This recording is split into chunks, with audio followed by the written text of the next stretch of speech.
Search story में आपका स्वागत है। मैं हूं संजना। आइए नजर डालते हैं आज की कुछ खास खबरों पर। कांग्रेस उपाध्यक्ष राहुल गांधी ने औपचारिक रूप से यूपी चुनाव का बिगुल फूंक दिया है।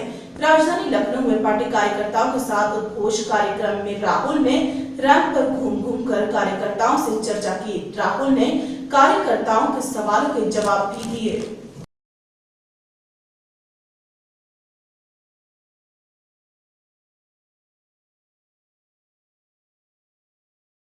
कांग्रेस उपाध्यक्ष राहुल गांधी ने औपचारिक रूप से यूपी चुनाव का बिगुल फूंक दिया है। राजधानी लखनऊ में पार्टी कार्यकर्ताओं के साथ उद्घोष कार्यक्रम में राहुल ने रैंप पर घूम कर कार्यकर्ताओं से चर्चा भी की।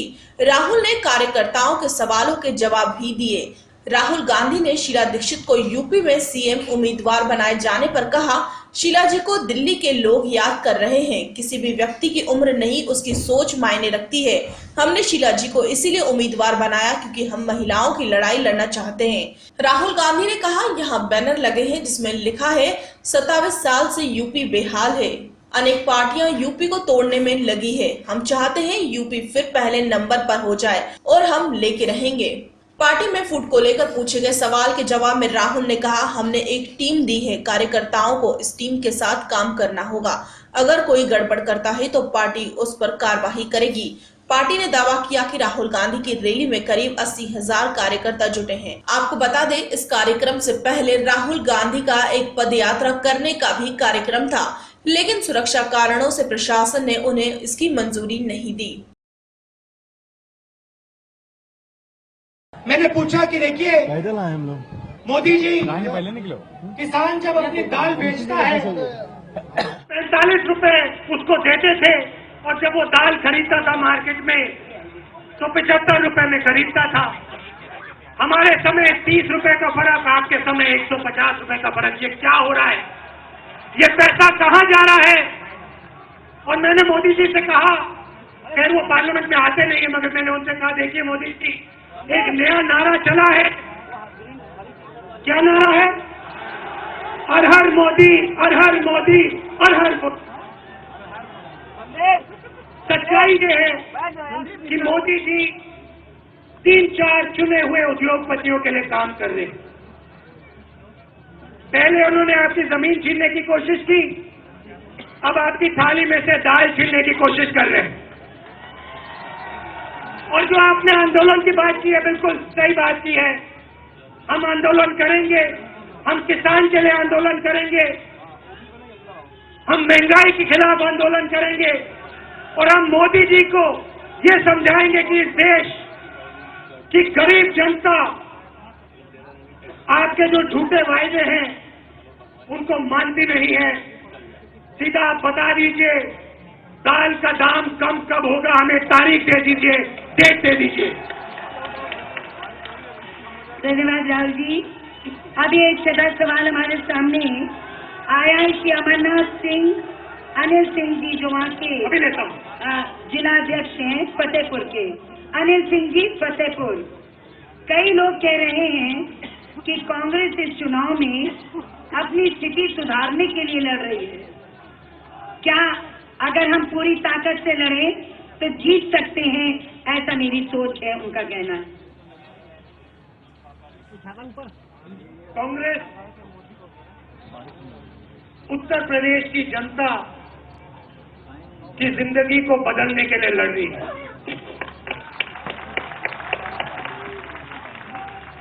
कांग्रेस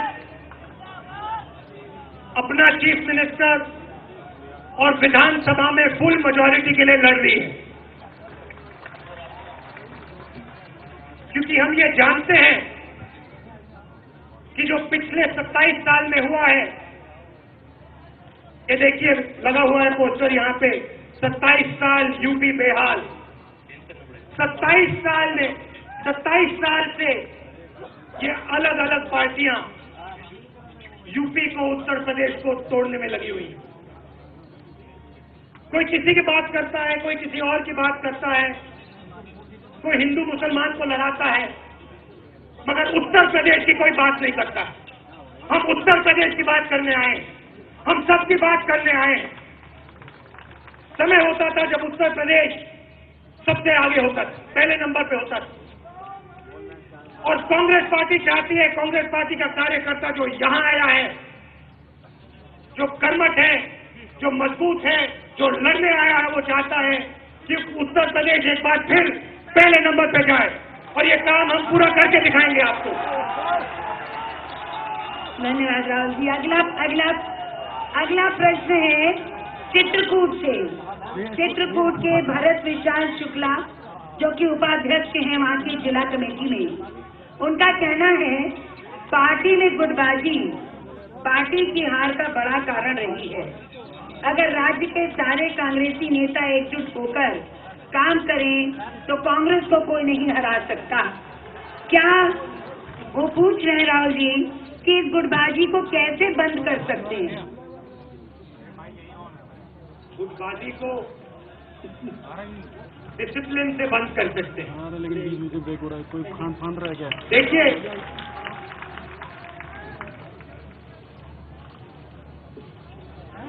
हमने उत्तर प्रदेश को एक टीम दी है।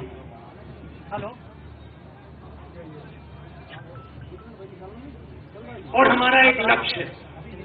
पिछले सवाल में मैंने आपको लक्ष्य के बारे में बताया। उत्तर प्रदेश को हम पहले नंबर पे पहुंचाना चाहते हैं।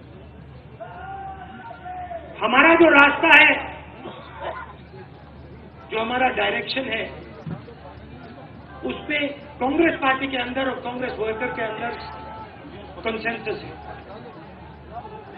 अगर कोई उसके खिलाफ काम करेगा, चाहे वो कितना भी बड़ा हो, उसके खिलाफ सख्त से सख्त कार्रवाई होने वाली है। हम एक साथ लड़ेंगे और एक साथ उत्तर प्रदेश को मंजिल पे पहुंचाएंगे। लखनऊ से आरती श्रीवास्तव की रिपोर्ट। ऊना के दलित कांड को लेकर विपक्ष ने सरकार की मुश्किलें काफी बढ़ा रखी हैं। इसी बीच कांग्रेस राज्य मंत्री रामदास अठावले का चौंकाने वाला बयान आ गया है। उन्होंने गौ रक्षकों से नाराजगी जता दी है। ऊना दलित कांड को लेकर विपक्ष ने सरकार की मुश्किलें काफी बढ़ा रखी हैं। इसके साथ ही बीजेपी की विरोधी पार्टियां उसे दलित विरोधी साबित करने में लगी हैं। ऊना की घटना के बाद से दलित मुद्दे पर राजनीति गरमाई हुई है। इसी बीच केंद्रीय राज्य मंत्री रामदास अठावले का चौंकाने वाला बयान सामने आया है। उन्होंने गौ रक्षकों से नाराजगी जता रखी है। गौ रक्षकों पर मोदी सरकार के मंत्री रामदास अठावले ने नाराजगी जाहिर की है। अठावले का कहना है कि गौ रक्षा के नाम पर मानव हत्या क्या जायज है? अठावले ने कहा कि ऊना में दलित तो सिर्फ मरी हुई गाय की चमड़ी निकाल रहे थे। इस मामले में पीड़ितों से मिलने के लिए कांग्रेस उपाध्यक्ष राहुल गांधी भी ऊना गए थे। गौरतलब है कि सोमनाथ जिले के एक गांव में मृत गाय की खाल निकालने के आरोप में 6 लोगों ने कथित तौर पर कुछ दलितों की पिटाई कर दी थी। इस सिलसिले में 3 लोगों को गिरफ्तार किया गया। इसके बाद यह मामला जैसे ही सोशल मीडिया पर छाया, राजनीतिक गलियारों में हलचल मच गई। इस घटना को लेकर सरकार को संसद में भी घेरा गया। पुलिस ने बताया था कि इस घटना में पीड़ित दलित समुदाय के हैं, जो गिर सोमनाथ में ऊना तालुका के समाद्यारा गांव के रहने वाले हैं। इन्होंने दावा किया कि वे मृत गाय की खाल निकाल रहे थे, जबकि 6 आरोपियों ने दावा की कि खाल निकालने से पहले पशु को मारा गया था। इस संबंध में कथित वीडियो में इन लोगों को लोहे की रॉड और लाठियों से पीटते दिखाया गया है, जो सोशल मीडिया पर जारी किया गया था। गौ रक्षा की भूमिका लेने वाले जो लोग हैं, तो मतलब उनको हमारा निवेदन इतना है कि हिंदू धर्म में गाय को माता मानते हैं, उनकी वो श्रद्धा है और बाबा साहब अम्बेडकर जी के संविधान के मुताबिक हर एक लोगों के श्रद्धा का आदर भी करना चाहिए। लेकिन उसके बावजूद भी मतलब गौ हत्या के नाम पर, गौ रक्षा के नाम पर मानव की हत्या करना मुझे ठीक नहीं लगता है। और इसीलिए मुझे लगता है कि अगर गाय को कोई काटने की कोशिश करते कानून होने के बाद भी, तो उसका विरोध भी होना चाहिए। लेकिन ऐसा कुछ नहीं हुआ था जो ऊना में हुआ था। मुझे लगता है कि भाई गौ रक्षा के साथ साथ मानव की रक्षा भी करनी चाहिए और इसी तरह का संघर्ष किसी 2 समाज में नहीं होना चाहिए, ना दलित और हिंदू में होना चाहिए, ना मुस्लिम और हिंदू में होना चाहिए। तो हम सब लोगों ने भारत देश को मजबूत करने के लिए काम करना चाहिए। छोटे छोटे मुद्दों को बाजू में रखकर नरेंद्र मोदी जी ने देश की विकास की भूमिका रखी है, सबका साथ सबका विकास। इस मुद्दे को लेकर देश के सभी लोगों ने नरेंद्र मोदी जी को और सरकार को सहयोग दे देना चाहिए।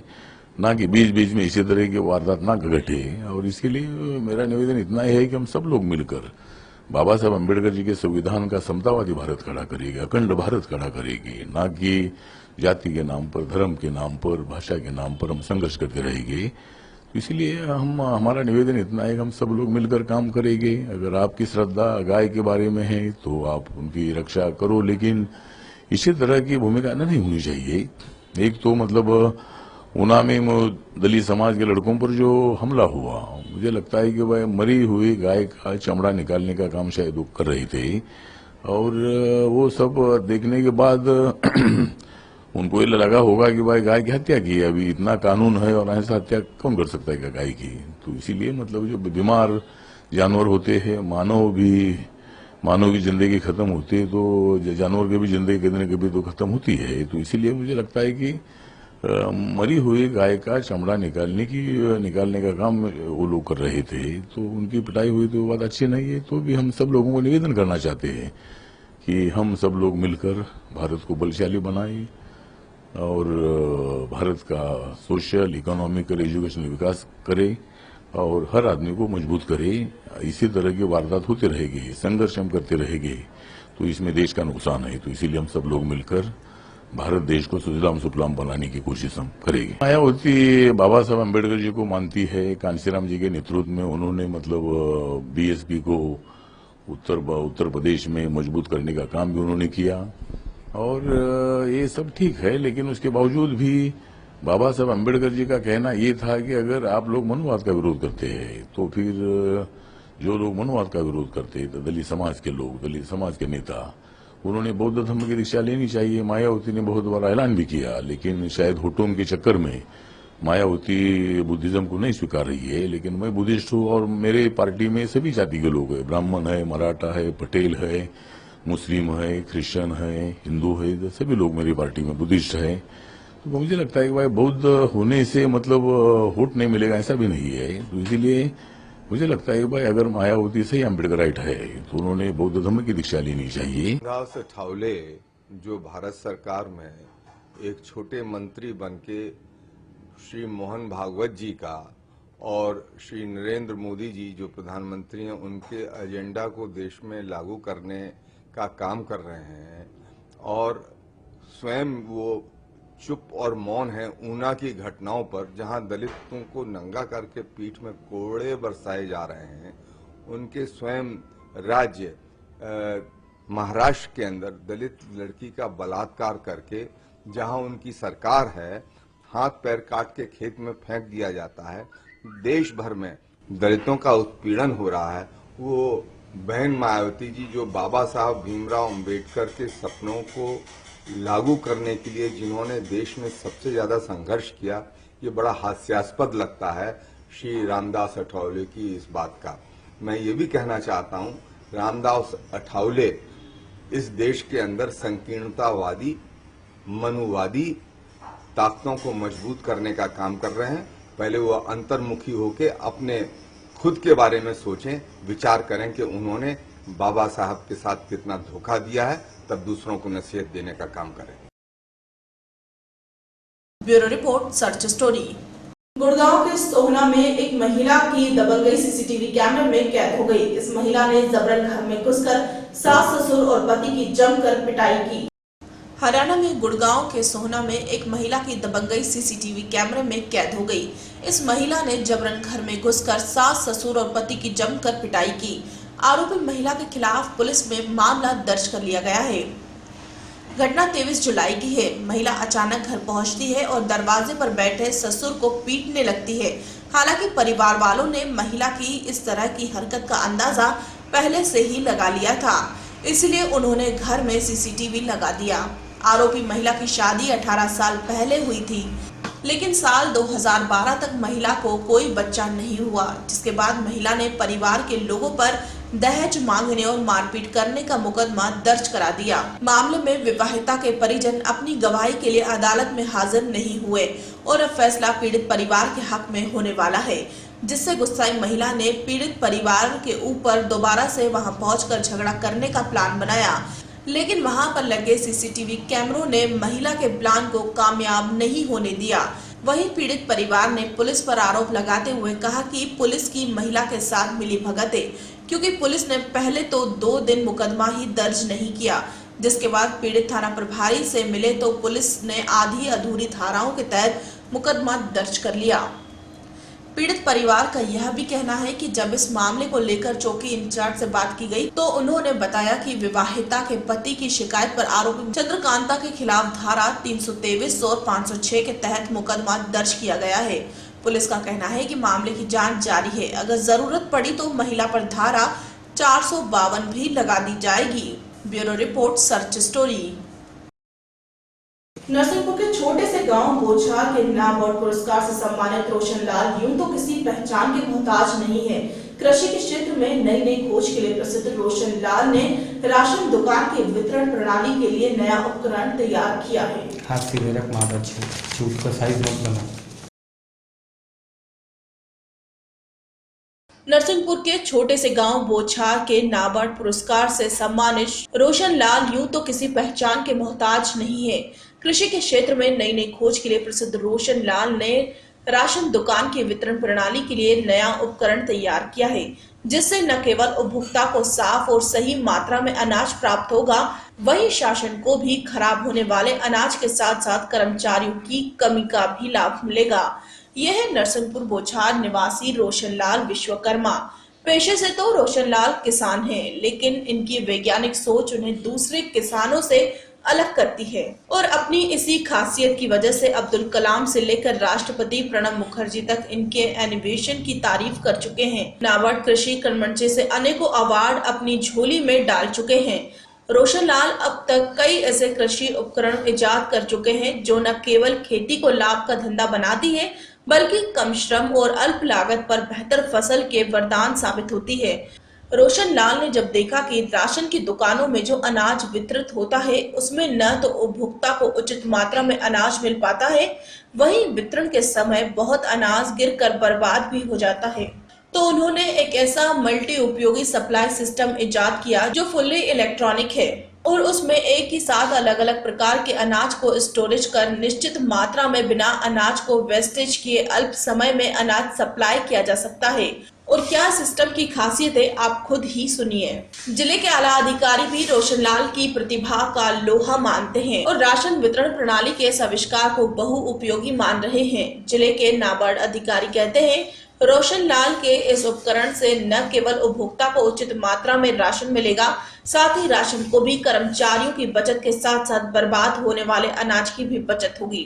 रोशन लाल ने कलेक्टर को इस आविष्कार से अवगत कराया। कलेक्टर भी उनके इस प्रोजेक्ट की सराहना कर उसकी उपयोगिता को लेकर सलाह मशवरा कर रहे हैं। जल्द ही प्रोजेक्ट से राज्य शासन को अवगत कराया जाएगा। यदि प्रारंभिक तौर पर रोशन लाल का प्रोजेक्ट सफल रहा तो आगामी दिनों में राज्य शासन को इसे एनिमेशन भेजने की तैयारी की जाएगी और हो सकता है आगामी दिनों में प्रदेश की हर राशन दुकान पर रोशन लाल के उपकरण से आप भी अनाज लेते नजर आए।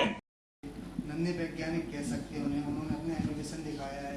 ऐसा लगता है इतनी छोटी सी उम्र में इस तरीके से के एनिमेशन करना और एक नई सोच को बनाना, बिल्कुल अच्छी बात है। नॉलेज और एज की ऐसा कोई रिलेशन नहीं है कि जो एज ज़्यादा हो जाए तभी नॉलेज मिलेगा, और उसका एक उदाहरण है दोनों बच्चे, और इन लोगों को इंस्पायर अवार्ड में शामिल भी करवा देंगे और राज्य स्तरीय जो भी इनका अवार्ड स्कीम होगा इनको उसमें भी शामिल करवा देंगे, और इन लोगों को आगे जो भी व्यवस्था और पढ़ाई करने के लिए जो सुविधा चाहिए वो जिला प्रशासन द्वारा करने के लिए भी कोशिश भी करेंगे। जिला विकास प्रबंधक नाबार्ड द्वारा मैं ये कहना चाहूँगा कि हमारे जिले में श्री रोशनलाल विश्वकर्मा जो है किसान है, उनके यहाँ एक छोटा सा वर्कशॉप भी है। वो एग्रीकल्चर इक्विपमेंट में एक नए नए इनोवेशन करते रहते हैं। उनके द्वारा 2012-13 में जो एक एग्रीकल्चर इनोवेशन हुआ जो उसका नाम था शुगर कैन बट चीपर, उसको नाबार्ड द्वारा जो 10 लाख का कैश अवार्ड मिला है उनको नाबार्ड द्वारा। फिर बाद में उन्होंने उस इक्विपमेंट को जो है टाटा इंडस्ट्री के साथ टाइप करके उसको फॉरेन में भी उन्होंने एक्सपोर्ट किया गया है। अभी उनके द्वारा एक हमारे डिस्ट्रिक्ट में एक इनोवेशन हुआ है कि जो अभी पीडीएस सिस्टम में जो ग्रेन डिस्ट्रीब्यूशन होता है, अनाज का जो डिस्ट्रीब्यूशन होता है, उसके ऊपर उन्होंने एक मशीन पर वर्कआउट किया है। जो मशीन की कैपेसिटी जो है हाइट लगभग 4.5 फीट की है। उसमें 3 प्रकार के जो अनाज है वो डिस्ट्रीब्यूशन हो सकते हैं। उसमें गेहूँ, चावल और शक्कर। तो उसमें गेहूँ की जो कैपेसिटी है वो 2.5 क्विंटल की लगभग है, और चावल की कैपेसिटी जो है लगभग 1.25 क्विंटल तक का चावल उसमें स्टोर किया जा सकता है, और शक्कर लगभग 75 kg तक स्टोर करके उसको जिस मायने में जिस अनुमानित हमको डिस्ट्रीब्यूट करना है उसके ऊपर वैसे एक इंडिकेटर लगा है जो हमको उसको सेट करना पड़ता है वजन के माफिक, और उस हिसाब से वो उसके नीचे साथ में मशीन में घुटका दिया हुआ है। वो घुटके से उसको हम लोग जो कंट्रोल करके हमको जितना वजन चाहिए उतना ही वजन हम लोग उस द्वारा हम वो मशीन के साथ नीचे आता है। मशीन के तीनों पार्ट अलग अलग है। सर कितना ये राशन की दुकानों के लिए कही जाए, सहकारी विभागों के लिए कही जाए, जहाँ अनाज का राशन बिकता है पीडीएस का, कितना उपयोगी साबित हो सकती है? सर ये बहुत ही पारदर्शिता पूर्वक साबित हो सकता है। इसमें जो कांटा जो लगा है वेविंग मशीन, वो इलेक्ट्रॉनिक वेविंग मशीन लगा है। जैसे हम पेट्रोल पंप में जाते मैन्युअली जैसे पेट्रोल हमको मिलता है, वैसे ये मैन्युअली हमको वहाँ पे उसको पहले सेट करना है। और जैसे कि हमको 3 kg चाहिए तो हम 2 kg 800 ग्राम अनाज गिराने के बाद रिमेनिंग 200 ग्राम जो है घुटके के सहारे धीरे धीरे उसको हम 200 ग्राम बना के एग्जैक्ट उसको एक्यूरेट वेट दे सकते हैं ग्राहक को। इससे क्या क्या लाभ हो सकते हैं सरकार को? इससे सभी जो अनाज के डिस्ट्रीब्यूशन में पारदर्शिता के लाभ हो सकते हैं। कस्टमर को बाकायदा जो है उसको जो अनाज दिया जा रहा है वो बिल्कुल सटीक माप के अनुसार दिया जाएगा। मैं DS सोनावने हूँ। रोशन लाल जी, आपकी पहचान नरसिंहपुर जिले में एक वैज्ञानिक के तौर पर स्थापित हो चुकी है। आप मेवाड़ अवार्ड से सम्मानित भी हैं, राष्ट्रपति द्वारा भी आपको सम्मानित किया गया है। आपने नया क्या इनोवेशन किया है जो राशन के क्षेत्र में एक नई क्रांति ला सकता है? इसमें सर एक्चुअल मैं गांव से रहने वाला हूँ। मैं हमारे बच्चे भी सोसाइटी जाते हैं तो अधिकतर देखने में आता है कि वो बोरे में बिछा के अनाज देते हैं और हाथ से तौलते हैं, तो उसमें सफाई भी नहीं रहती और मेरे ख्याल से तौल में भी कुछ यहाँ वहाँ होता रहता है। तो वही यहाँ मैंने पेपर में भी सुना कि कलेक्टर साहब इस पक्ष में हैं और 1-2 मॉडल ये लोग बनवा चुके हैं। तो फिर मैंने वो मॉडलों को देखा और अपने हिसाब से फिर उसका निर्माण किया है। तो उसमें आदमियों को एक फिक्स क्वांटिटी में अनाज भी मिलेगा और स्वच्छता भी रहेगी, और यदि सरकार की दृष्टि से देखो उसके फायदे, तो मेरे ख्याल से एक लेबर की एक सोसाइटी में तो बचत होगी। उससे एक ही लेबर तीनों चीज़ों को आराम से दे सकता है। कितनी मेहनत लगी और कितना खर्च आता है इसमें? इसमें वही 18-20 हज़ार रुपये के समथिंग खर्च है, और अभी तो इसमें मैं करीब 20-25 दिन से काम कर रहा हूँ, तब एक सफल मॉडल बना है। और भविष्य में यदि इसकी आपूर्ति करने की बात आती है तो इससे भी कम पड़ेगा और समय भी कम लगेगा बनाने में। क्या नाम है? मैं रोशन लाल विश्वकर्मा, ग्राम भी नरसिंहपुर से पंकज गुप्ता की रिपोर्ट। बांधवगढ़ टाइगर रिजर्व में अंतर्राष्ट्रीय बाघ दिवस मनाया गया। वन मंत्री गौरीशंकर शेजवार हुए सम्मानित।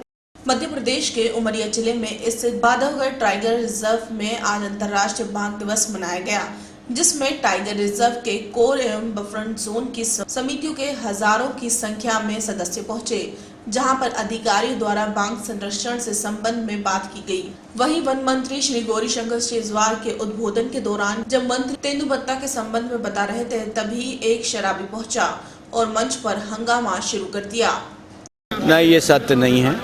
बाघों की मौत प्राकृतिक रूप से हुई है, या तो वो उम्र होने के बाद उनकी मृत्यु हुई है, और या कहीं टेरिटोरियल फाइट जो है उसकी वजह से इनकी मृत्यु हुई है।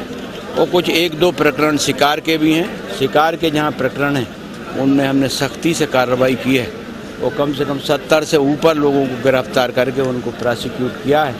बाघों की सुरक्षा में मध्य प्रदेश सरकार, वन विभाग पूरी तरीके से तैनात है और कहीं इसमें कोई कमी नहीं रखी जा रही। और हम बाघों की मृत्यु पे हमारी जहाँ भी ऐसी होती है तो हमने उसको ट्रांसपेरेंट बनाया है, वेबसाइट पे उसको बराबर हम डालते हैं। बाघ संरक्षण के लिए कोई नई योजना बनाई जा रही है? बाघ संरक्षण के लिए कॉरिडोर जो है वो अच्छे होना चाहिए और विकसित होना चाहिए, और जहाँ कहीं कोई कॉरिडोर में जो गतिविधियाँ हैं और जो रुकावट है उसको हम हल करेंगे, ताकि बाघों की संख्या बढ़ने पे वो बफर जोन के माध्यम से दूसरे नेशनल पार्क में भी जा सके। और कॉरिडोर अच्छे हो गए, अच्छे विकसित हो गए, तो फिर ये टेरिटोरियल फाइट जो है ये टोटली बंद हो जाएगी। मध्य प्रदेश उमरिया से मनीष गौतम की report. All India community health worker association Uttar Pradesh के बैनर तले शुक्रवार को गांधी प्रतिमा पर धरना प्रदर्शन कर सामूहिक उपवास रखा।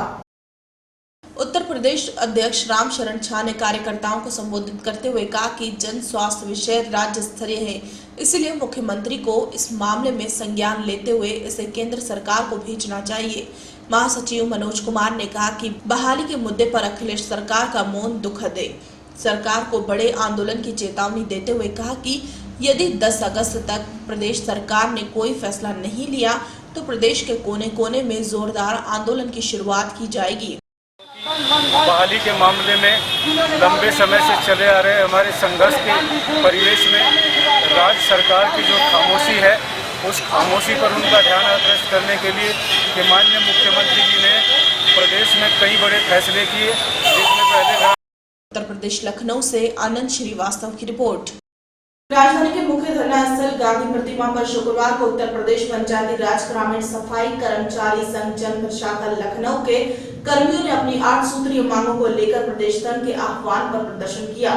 जिलाधिकारी के माध्यम से मुख्यमंत्री को प्रेषित ज्ञापन में जनपद अध्यक्ष रामकिशन, मंत्री मयंक ने कर्मचारियों की प्रोन्नति आदि के लिए लिखा। संघ के पदाधिकारियों ने प्रदेश सरकार को चेताया कि यदि सरकार ने उनकी मांगों पर ध्यान नहीं दिया तो 3 अगस्त को पूरे प्रदेश के सफाई कर्मचारी विधानसभा का घेराव करेंगे। पंचायती राज विभाग के अधीन कार्यरत ग्रामीण सफाई कर्मचारियों को ग्राम पंचायत अधिकारी के पद पर पदोन्नत किया जाए। दूसरा, ग्राम लखनऊ से आनंद श्रीवास्तव की रिपोर्ट। खबरों में फिलहाल इतना ही। और भी खबरें जानने के लिए आप हमें लॉग ऑन भी कर सकते हैं www.sabjastory.in पर। तब तक के लिए मुझे दीजिए इजाजत। नमस्कार।